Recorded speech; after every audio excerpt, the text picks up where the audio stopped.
Here I have a matrix visual. In the rows section, I'm using month from my sales tables date column. And in value section, I have a simple total sales measure. Now, I want to display the top three selling products for every single month. So, how can we achieve this using a single DAX measure? Let's find out. First, I'll create a measure and name it top products. The very first function I will use is summarize.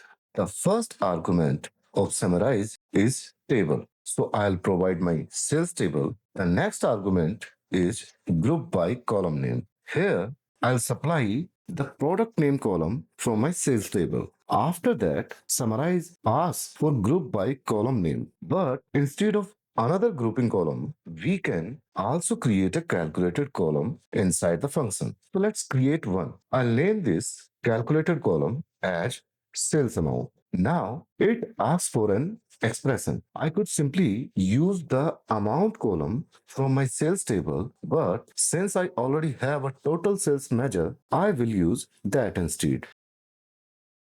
Now, let's close the summarize function. At this point, we have created a virtual table containing two columns, the product name and the sales amount. Now, since our goal is to find the top three selling products, the next function we will use is TOPN. The first argument is N value. Since I need the top three products, I will enter 3. The next argument is table. So I will provide the virtual table that we just created using summarize function. Now token asks for order by expression. Here I will use the sales amount column from our summarize table and sort it in descending order so that the product with the highest sales always appears at the top. But there is one more thing we should consider. Sometimes two products can have exactly the same sales amount, which creates a tie. To keep our results consistent every time the report refreshes, we will use another order by expression. This time, I will use the product name from my sales table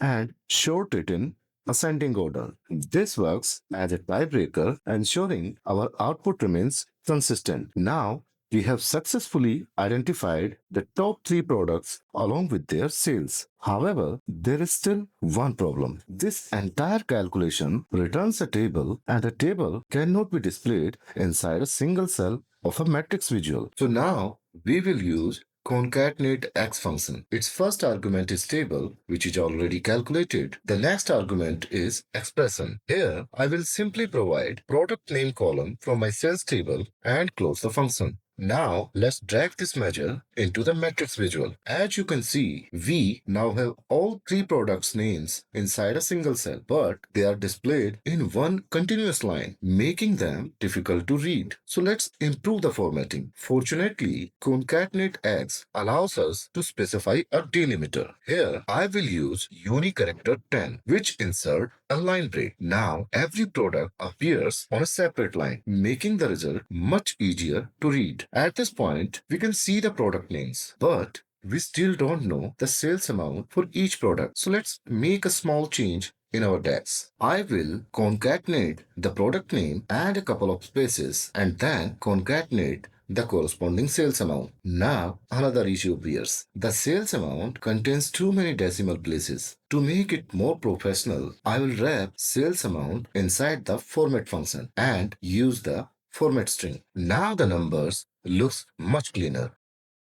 To make the output even more visually appealing, let's add a rupee symbol before the sales amount and place a vertical bar between the product name and the sales amount. This makes the final result much more readable. Finally, you will notice one last issue. The values are not sorted the way we want. So inside CONCATENATEX, I will use the order by expression argument once again. This time, I will sort using sales amount in descending order so that the highest selling product always appears first. And that's it. Our DAX measure is now complete. If you find this video helpful, let me know in the comments. Also, don't forget to share this video with others who might find it useful. I'll see you in the next video. Thanks for watching.